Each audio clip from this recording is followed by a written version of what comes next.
महापालिका स्थापन झाल्यापासून पहिल्यांदा म्हणजे 17 लोक मेलेली आहे, मृत्युमुखी पडलेली आहे. तर आता अशीच परिस्थिती या वसई विरार महापालिकेमध्ये अजूनही काही होण्याची शक्यता नाकारता येत नाही.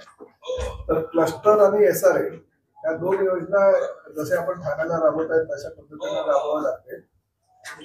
आणि दुसरं हे आता काय झालंय की संजीव जयस्वालला माझा फोन ठेवल्यानंतर तुम्ही करा, त्यांनी आता बोलीजला इकडे भाड्याच्या काही इमारती रेडी आहे. तर ह्या विस्थापितांच्या कुटुंबियांना तात्पुरत्या स्वरूपात शिफ्ट करण्याकरता आपण त्यांना 60 रूम मागितले तर ते देतो बोलले. तुम्ही पण एक सांगून देता ना, चाव्या आजच्याच मिळते. आपण क्लस्टर आणि SRA इकडे लागू करू टाकू. आणि विस्थापितांचं पुनर्वसन कलेक्टर पण इकडे आहे साहेब, ते करू आपण इमिजिएट करू. आणि क्लस्टर आणि ज्या धोकादायक इमारती झाल्या त्याचा क्लस्टर किंवा पर्याय नाही जे आपण ठाण्यामध्ये सुरू केलंय त्याप्रमाणे तिकडे आपण लागू करू टाकू. आणि आयुक्तांनी आणि कलेक्टर यांनी त्याचा एक प्रस्ताव तयार करा. कलेक्टर आणि आयुक्त सूर्यवंशी आणि कलेक्टर मॅडम पण आहेत साहेब.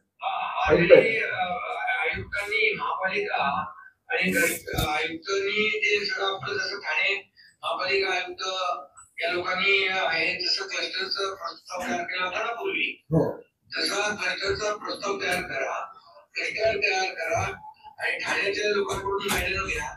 आणि साहेब आपले ठाण्याचे हेरवडे इकडे आलेले आहेत साहेब. हेरवडेला माहित आहे ते आहेत इकडे आहेत. आणि क्लस्टर शिवाय पर्याय नाही. धोकादायक अशा इमारती आहेत त्या पडत राहतील. त्यांना कायमस्वरूपी त्यांच्या डोक्यावरची टांगती तलवार जी आहे ती दूर करण्यासाठी आपण क्लस्टरचा निर्णय घेतला आहे. त्यामुळे क्लस्टर आणि SRA हे दोन्ही आपण तिकडे लागू करू. क्लस्टर मध्ये काय आहे, सगळ्यांना आपल्याला घर देता येतात, हा एक त्याच्यात फायदा आहे. आणि त्यामुळे त्याच्यावर तुम्ही फोकस करा.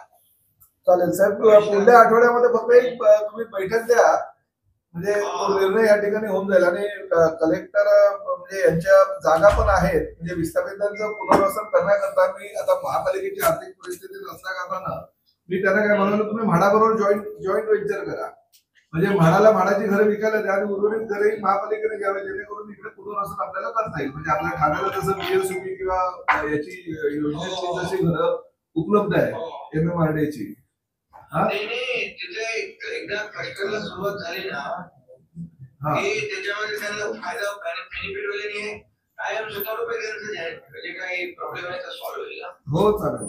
तर ते एक वेळ द्या साहेब तुम्ही. म्हणजे आम्ही दोघंही प्रामुख्यानं अतिशय दुर्दैवी घटना घडलेली आहे. महापालिका स्थापन झाल्यापासून 17 मृत्यू घडल्याची घटना ही पहिलीच आहे असं मला इथल्या लोकांनी सांगितलं. आणि काही जखमी होते, त्या जखमींना सुद्धा जाऊन हॉस्पिटलमध्ये भेट घेतली. जखमींचा जो खर्च पूर्णतः महापालिकेला करायला सांगितला शासनाच्या माध्यमातून तो खर्च पूर्णतः केला जाईल.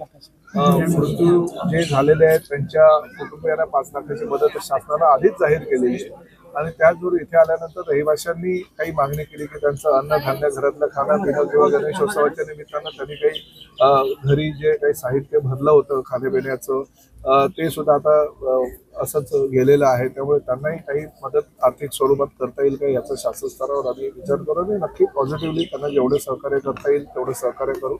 त्याचबरोबर महत्त्वाचा प्रश्न असा होता घरांचा. बोळींज इथं म्हाडाच्या माध्यमातून बांधलेल्या अनेक सदनिका आहे. म्हाडाचे उपाध्यक्ष श्री संजीव जयस्वाल यांना मी फोन केला आणि फोन करून जी लोक आहेत ज्यांची घरं त्या ठिकाणी होती, इमारत तुटली गेली म्हणजे पडली गेलेली आणि त्याचबरोबर त्या इमारतीमध्ये जे काही मृत्युमुखी पडलेले त्या डेड बॉडी काढण्यासाठी आणि काही लोकांची सुटका करण्यासाठी आमच्या महापालिकेने काही 8 ते 9 रूम ज्या होत्या त्या पण तोडलेल्या. तर त्याही लोकांच्या पुनर्वसनाचा प्रश्न आहे, तोही त्या ठिकाणी काढला जाईल. आम्ही म्हाडाकडनं 60 रूम आजच्याच त्याच्या चाव्या घ्यायला मी सांगितलेल्या आहेत आमच्या सूर्यवंशी जे कमिशनर आहेत त्यांना.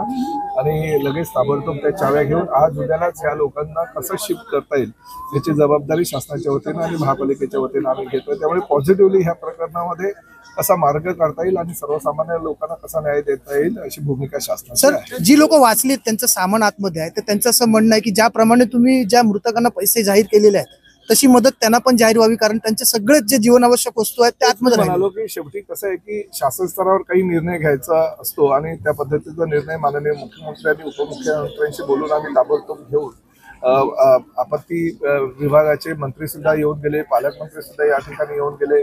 ह्या भागाचा मंत्री म्हणून मी सुद्धा या ठिकाणी आज व्हिजिट केली आणि व्हिजिट केल्यानंतर ज्या काही भावना लोकांच्या आहेत त्या भावनांशी आम्ही सुद्धा सहमत आहे. त्यांना जेवढं काही सहकार्य करता येईल तेवढं शासनाच्या माध्यमातून आम्ही सहकार्य करू आणि आर्थिक मदतीचा जो भाग आहे तुम्ही म्हणाला तो सुद्धा कसा तात्पुरत्या स्वरूपात जी काही मदत त्यांना देता येईल ती सुद्धा आम्ही देऊ. आपण या ठिकाणी पाहणी केलेली आहे. आपण जर पाहिलं तर या ठिकाणी बांधकामाचं व्यवस्थित नियोजन नाही आहे, त्याबद्दल नाही, कुठलं बांधकामाचं सगळ्या महापालिका हद्दींमध्ये हीच परिस्थिती. आज वसई विरारला सुद्धा आमच्याच काही आज महिलांनी सांगितलं की जवळजवळ 70 ते 80% हे वसई विरार महापालिकेमध्ये अनधिकृत बांधकामाचं साम्राज्य आहे. आणि म्हणजे दुर्दैवानं हेही सांगायचं आहे की 14-15 वर्षापूर्वीच हे अनधिकृतरित्या बांधलेली इमारत ही पत्त्याच्या ढिगाऱ्याप्रमाणे कोसळली गेली. म्हणजे बांधकामाचं साहित्य सुद्धा योग्य प्रकारे न वापरल्यामुळे अशी परिस्थिती निर्माण झाली. त्यामुळे ही परिस्थिती सगळीकडेच आहे, परंतु शेवटी वसई विरार महापालिकेच्या हद्दीमध्ये जी अनधिकृत बांधकामं झालेली आहेत त्या बाबतीत शासनाला मात्र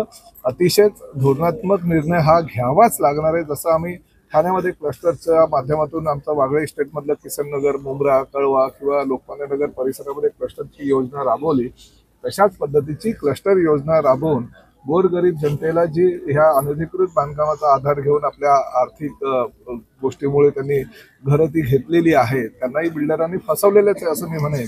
या फसवलेल्या बिल्डरांवर कारवाई तर करायलाच हवी. म्हणजे आता इमारत कोसळली म्हणून त्या बिल्डरांवर कारवाई केली, त्यांना अटक केली. अरे पण आजही जे इमारती आणि ज्या चाळी चालू आहेत त्यांच्यावरही MRTP अंतर्गत कारवाई करून त्यांनाही अटक करा असं सूचना मी महापालिका आणि पोलीस अधिकाऱ्यांना देतोय. पण त्याचबरोबर सगळं जर हा परिसर तुम्हाला ह्या परिसरामध्ये परत अनधिकृत बांधकाम होऊ नये असं जर वाटत असेल तर क्लस्टर सारखी योजना जशी ठाण्याला राबवली तशी ह्या वसई विरार महापालिकेमध्ये राबवावी लागणार आहे. आणि राज्याचे उपमुख्यमंत्री श्री एकनाथ शिंदे साहेबांकडे नगर विकास विभाग असल्या कारणाने मी त्यांना सांगून ताबडतोब अशा प्रकारची योजना ह्या परिसरामध्ये राबवण्यासाठी एका बैठकीचं आयोजन करायला विनंती करणार आहे आणि इथल्या सगळ्या लोकप्रतिनिधींचा आम्ही सगळ्यांना बोलवू.